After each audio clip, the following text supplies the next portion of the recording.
জীবনকে উপলব্ধি করার জন্য আল্লাহ আজ্জা ওয়া জাল্লা আমাদেরকে যেসব দৃষ্টান্ত দিয়েছেন, এই আয়াতটি তার মধ্যে একটি। এখানে উপস্থিত প্রত্যেকে যে যাত্রাকাল অতিবাহিত করছে, আমি যার মধ্য দিয়ে যাচ্ছি, আপনারা যার মধ্য দিয়ে যাচ্ছেন, এর প্রত্যেকটি সম্পূর্ণ আলাদা। আপনার অভিজ্ঞতা, জীবনে আপনার যত কষ্ট, যত সমস্যা, যেসব বিষয় আপনাকে উদ্বিগ্ন করে, যা আপনাকে হতাশ করে, যা আপনাকে সবসময় চিন্তিত রাখে, এই জীবনে আপনার যত বোঝা আছে তা কেবল আপনারই। এমনকি আপনার সমস্যাগুলো আপনার সন্তানদের তুলনায়ও আলাদা। আবার আপনাদের মধ্যে যারা বিবাহিত, স্বামীর জীবনের বোঝাগুলো স্ত্রীর জীবন থেকে আলাদা। প্রত্যেকেরই আলাদা আলাদা বোঝা এবং আলাদা ধরনের অসহনীয় দুশ্চিন্তা দেওয়া হয়েছে। দিন অতিবাহিত করার সময় যদি নিজেকে প্রশ্ন করেন, অবশ্যই জীবনের প্রয়োজনে আমরা অনেক কিছু করি, যেমন কাজে যাওয়া, জ্যামে আটকে থাকা বা বাজার করা ইত্যাদি। আমরা জাগতিক কাজ করে যাচ্ছি, কিন্তু আমাদের মনের ভেতরেও একটা জগৎ রয়েছে, আর সেই জগৎটি ভবিষ্যতের চিন্তায় দিশেহারা, অথবা অতীত নিয়ে চিন্তিত, বা অতীত জীবনের আক্ষেপে আচ্ছন্ন, অথবা এটি সব ধরনের অনিশ্চয়তা নিয়ে উদ্বিগ্ন, এবং সেগুলো সব সময় আমাদের মনের মাঝে ঘুরপাত খাচ্ছে। বাইরে থেকে হয়তো দেখা যায় না, কিন্তু ভেতরে বেশ তোলপাড় চলতে থাকে, তাই না? তো আল্লাহ প্রায়ই কুরআনে যা করেন তা হলো তিনি সম্পূর্ণ এই যাত্রাটির বর্ণনা দেন, যার মধ্য দিয়ে আমরা সবাই যাচ্ছি, এবং তিনি আমাদের ভাবার জন্য কোনো উদাহরণ দেন। তিনি আমাদের একটি দৃশ্যপট দেন, তিনি অল্প কিছু শব্দ দিয়ে একটি দৃশ্য অঙ্কন করেন, এবং আমাদের প্রত্যেককে সেই দৃশ্যটি নিয়ে চিন্তার আহ্বান জানান। আর যত বেশি আমরা এটা নিয়ে চিন্তা করব, আমরা প্রত্যেকে ব্যক্তিগতভাবে আমাদের জীবনের জন্য উপকারী কিছু না কিছু পাব।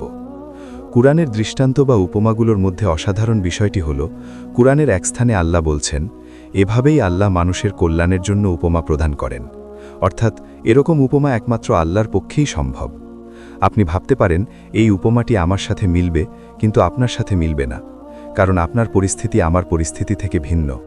কিন্তু আল্লাহর বাণীর শক্তি এবং অলৌকিকতা হলো এই যে যখন কেউ চিন্তা করে, প্রত্যেকেই এমন কিছু খুঁজে পাবে যা নির্দিষ্টভাবে তার পরিস্থিতির সাথে মিলে যাবে, এবং এমনভাবে মিলবে যে সেটা কেবল সেই বুঝতে পারবে। তাই আমি আশা করছি আজ আপনারাও সেটাই করবেন, এবং আমিও নিজের জন্য তাই করব। যখন আমরা আল্লাহর এই চমৎকার বাণীগুলো নিয়ে চিন্তা করব, যা হলো অবিশ্বাস্য একটি উপায় এই জীবনকে দেখার, সংক্ষিপ্ত এই মুহূর্তগুলোকে যা খুব শীঘ্রই শেষ হয়ে যাবে। আল্লাহ বলছেন, তাদেরকে পৃথিবীর জীবনের উপমা প্রদান করো। হায়াতুদ দুনিয়াকে পার্থিব জীবন হিসেবে সচরাচর অনুবাদ করা হয়, কিন্তু দুনিয়া শব্দটি আসলে আদনায়ের মুয়ান্নাস, স্ত্রীলিঙ্গ, আর আরবিতে আদনা হলো সর্বনিম্ন। তাই প্রকৃতপক্ষে আক্ষরিক অর্থে যা বলা হচ্ছে তা হলো সর্বনিম্ন জীবন। আর এটি বলার মাধ্যমে আল্লাহ বোঝাচ্ছেন যে জীবনের আরও উচ্চ থেকে উচ্চতর পর্যায়ে রয়েছে, আর আমরা আসলে সর্বনিম্ন পর্যায়ে আছি। আমাদের ভবিষ্যতে আরও ভালো এবং উত্তম কিছু আসছে। তাই এখানে একটি আশাবাদ ব্যক্ত করা হয়েছে, জীবন যত কঠিনই হোক না কেন, এর চেয়ে আর খারাপ হবে না, এখন কেবল ভালোই হতে থাকবে। আসলে বিশেষ করে একজন ঈমানদারের জন্য এর অর্থ এটাই। কেউ বলতে পারে, তাহলে জাহান্নামের আগুনের কি ব্যাখ্যা? আল্লাহর শাস্তির ব্যাপারে কি ব্যাখ্যা? আসলে আল্লাহ জাহান্নামের আগুনকে জীবন হিসেবে গণ্যই করেন না। তিনি জাহান্নাম সম্পর্কে বলেছেন, সে সেখানে বাঁচবেও না, সে সেখানে মরবেও না। সে সেখানে বাঁচবে না, আসলে এটাকে জীবন হিসেবে গণ্যই করা হয় না। আর পরবর্তী জীবন, বিচার দিবসের পরবর্তী জীবন এবং জান্নাতের জীবন, আল্লাহ এটাকে বলেছেন, সেটাই হলো প্রকৃত জীবন, যদি তারা জানত। তাই এই জীবনটা আসলে পূর্বাভাস। জান্নাতে যা আসছে তার একটা প্রিভিউ মাত্র। আয়াতে ফেরার আগে এই বিষয়ে ছোট্ট একটা কমেন্ট করি। আল্লাহ কুরআনে জান্নাত সম্পর্কে এমনভাবে বর্ণনা দিয়েছেন যেমনটা অন্য কোনো ধর্মে পাওয়া যায় না। আমি খ্রিস্টানদের মর্মন সম্প্রদায়ের লাইব্রেরিতে যাওয়ার সুযোগ গ্রহণ করেছিলাম এবং তাদের কয়েকজন বয়োজ্যেষ্ঠ ব্যক্তির সাথে কথা বলেছিলাম। আমি এটা করার চেষ্টা করি, অন্যদের দৃষ্টিকোণ বুঝতে এবং তারা কিভাবে ধর্মবিশ্বাসকে দেখে সেটা জানতে। লক্ষ্য করলে দেখবেন, কুরআনের অনন্য একটি বৈশিষ্ট্য হল, জান্নাত সম্পর্কে যে বিস্তারিত বর্ণনা আল্লাহ দিয়েছেন তা অন্য কোনো ধর্মে পাওয়া যায় না। আপনি বাগানের মতো সাধারণ শব্দ পাবেন, ইডেন নামক উদ্যানের উল্লেখ দেখতে পাবেন, এটুকুই আপনি পাবেন। কুরআনে আল্লাহ যা বলেছেন তা হল ফলমূল এবং পাখির মাংস। আপনি বিশেষ ধরনের চিকেন বারবিকিউয়ের বর্ণনা পাবেন, এটা কুরআনে রয়েছে। জান্নাতের সব ধরনের পানীয় পরিবেশন করা হবে। সেখানে মনোরম সেবকরা থাকবে যারা পানীয় পরিবেশন করবে। সেখানে বন্ধুরা একসাথে বসে গল্প করবে, জীবন আগে কতটা কঠিন ছিল এবং তারা কতটা প্রতিবন্ধকতা অতিক্রম করেছে, পরিস্থিতি কতটা কঠিন ছিল। তারা একটি পুনর্মিলনীতে একত্রিত হয়েছে। ঈমানদাররা একটি পুনর্মিলনীতে রয়েছে। বিচিত্র সব দৃষ্টান্ত। জান্নাতের অত্যন্ত প্রাণবন্ত ছবির মতো বর্ণনা দেওয়া হয়েছে, কিন্তু সেই বর্ণনার অনেক কিছুই আপনারা এমন পাবেন যা কল্পনা করা সহজ। বন্ধুরা একাদ্রে আড্ডা দিচ্ছে, মানুষ পানীয় উপভোগ করছে, সেবকরা পানীয় আনছে, সুন্দর গাছপালা, ঝর্ণা, গদি, কার্পেট, এই সমস্ত জিনিস আমরা এই জীবনেই পাই। এর একটি কারণ আছে। যদিও রাসূল আমাদের বলেছেন, কোনো চোখ তা দেখেনি, কোনো কান তা শোনেনি এবং কোনো অন্তর কখনো কল্পনা করতে পারেনি বেহেশতে কি অপেক্ষা করছে। তবে আপনি যদি কুরআনে বর্ণিত জান্নাতের বর্ণনা পড়েন, মনে হয় যেন এটা কল্পনা করা খুব সহজ। খেজুর তল, সুরম্য অট্টালিকা, স্বামী স্ত্রী। তাহলে এমনটা কেন? আসলে এর কারণ হলো এই পৃথিবীকে বানানো হয়েছে পরকালের একটা প্রিভিউ হিসেবে।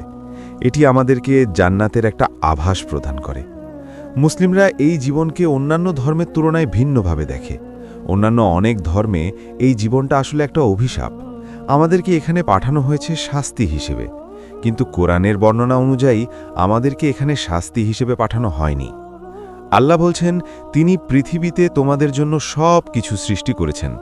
আমরা পৃথিবীতে তোমাদের জন্য জীবন উপকরণ রেখেছি। তোমরা কত কম কৃতজ্ঞতা প্রকাশ করো। আপনি কাউকে কারাগারে রেখে বলেন না কৃতজ্ঞ হও। আপনি কাউকে চমৎকার স্থানে রাখেন এবং তাকে এই পৃথিবীর সৌন্দর্য অবলোকন করান, আর সেটাই তাকে কৃতজ্ঞ হতে উৎসাহিত করে। এটাই আল্লাহ সূরা আর রহমানে বলেছেন। তিনি বলেছেন, চমৎকার এই সকল জিনিসের দিকে তাকাও যা আমি তোমাদের জন্য বানিয়েছি। বাতাসে ভেসে আসা ফসলের সেই মিষ্টি গন্ধের দিকে লক্ষ্য করো।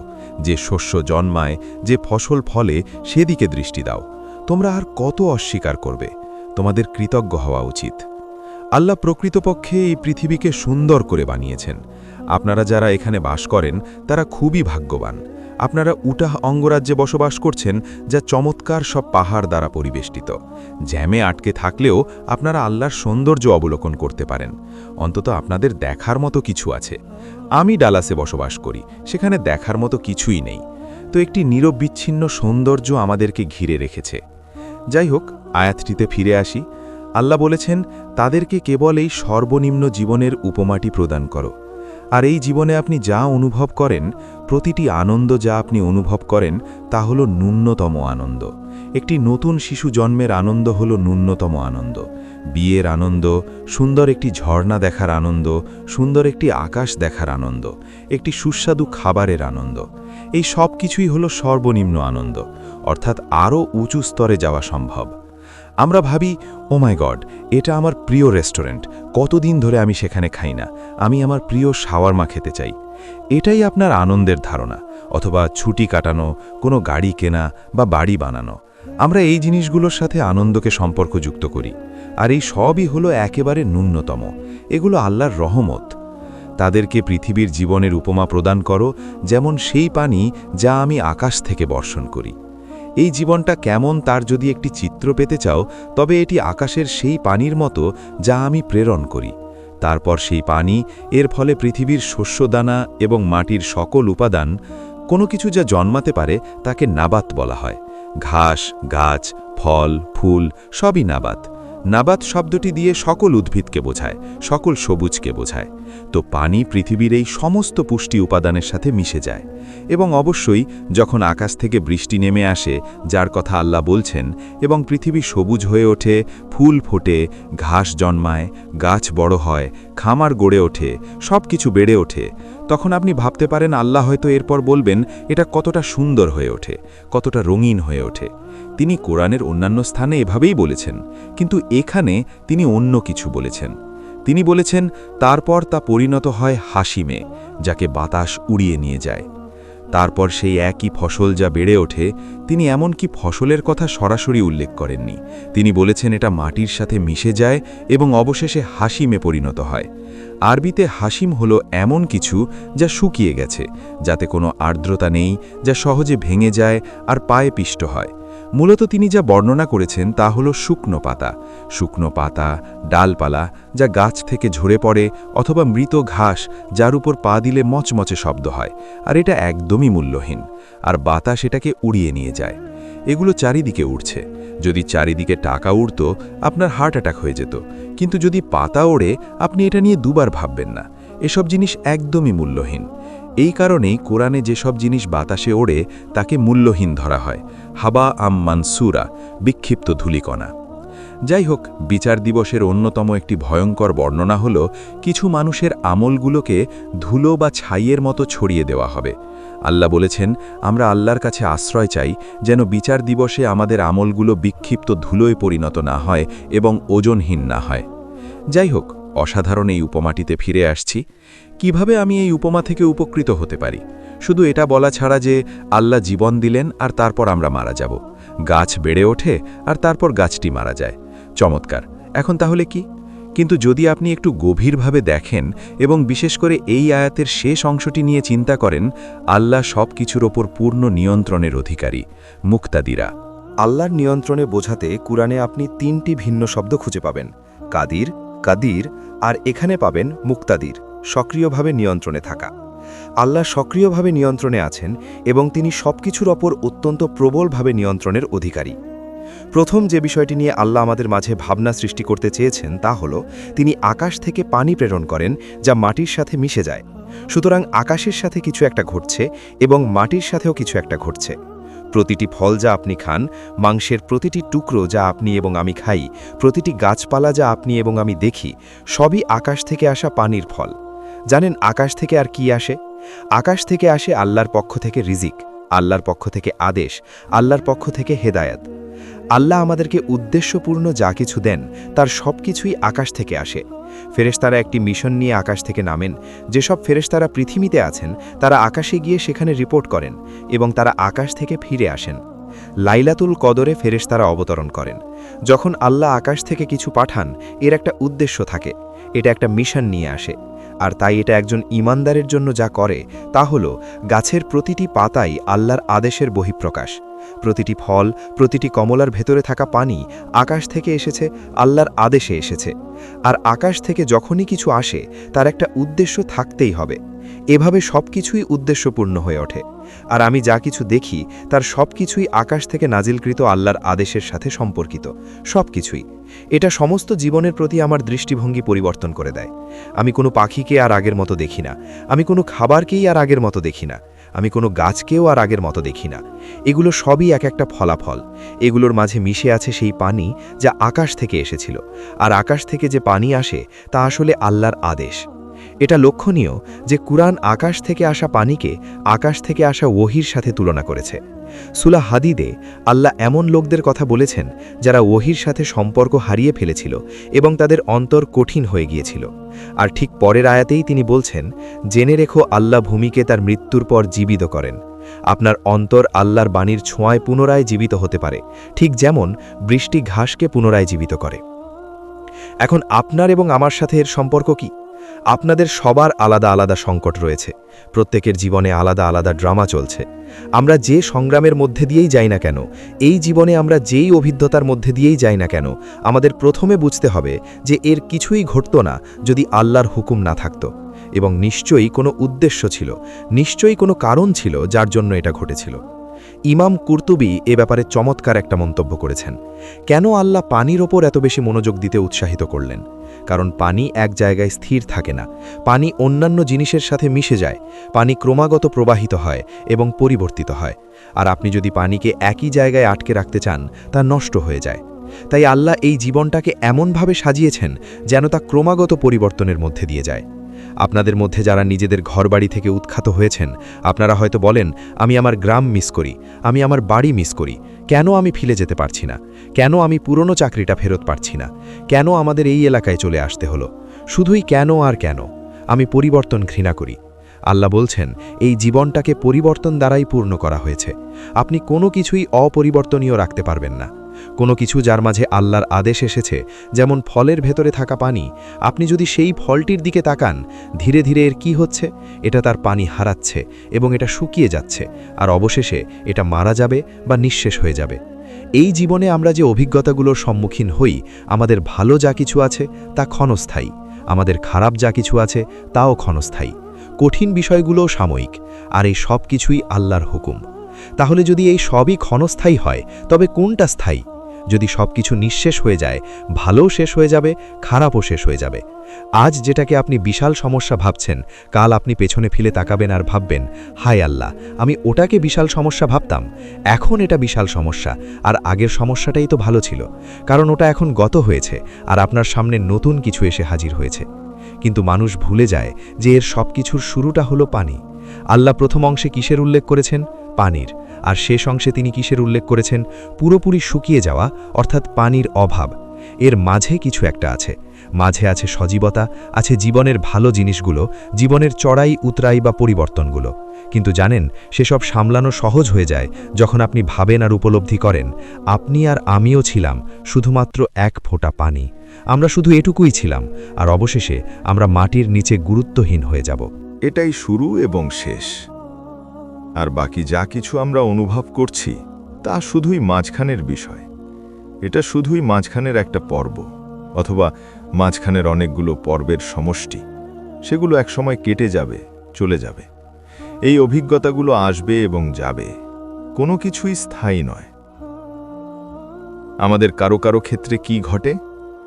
এখানে বসে থাকা কারো সাথে খারাপ কিছু ঘটে গেল, আর প্রতিদিন সে এটা নিয়ে ভাবছে, প্রতিদিন সে তার মাথায় এটা নিয়ে পর্যালোচনা করছে, সে প্রতিদিন এটা নিয়ে দুঃখ পাচ্ছে, কথা বলছে, এবং সে অন্যদেরকেও প্রতিদিন এটা মনে করিয়ে দিচ্ছে। সে এতেই আটকে গেছে, বারবার বারবার। এটা অস্থিরতা। আল্লাহ জীবনটাকে এভাবে দেখতে চান না।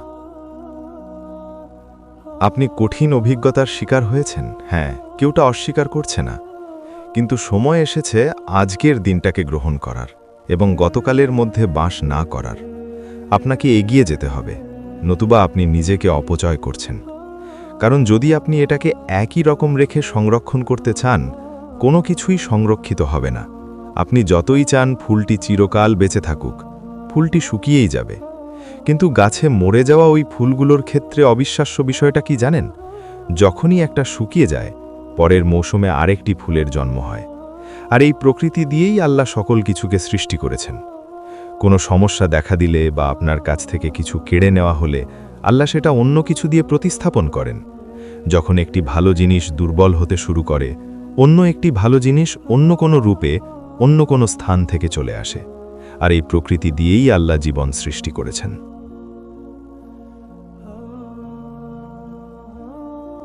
এই ইখতেলাত নাবাতুল আর্দ এর অন্য একটি মাত্রাও রয়েছে। দৃশ্যপটটি হল পাতাগুলো একে অপরের সাথে জড়িয়ে আছে, ঘাসের ডগাগুলো জড়িয়ে আছে, যেমন আমাদের জীবন জড়িয়ে যায়।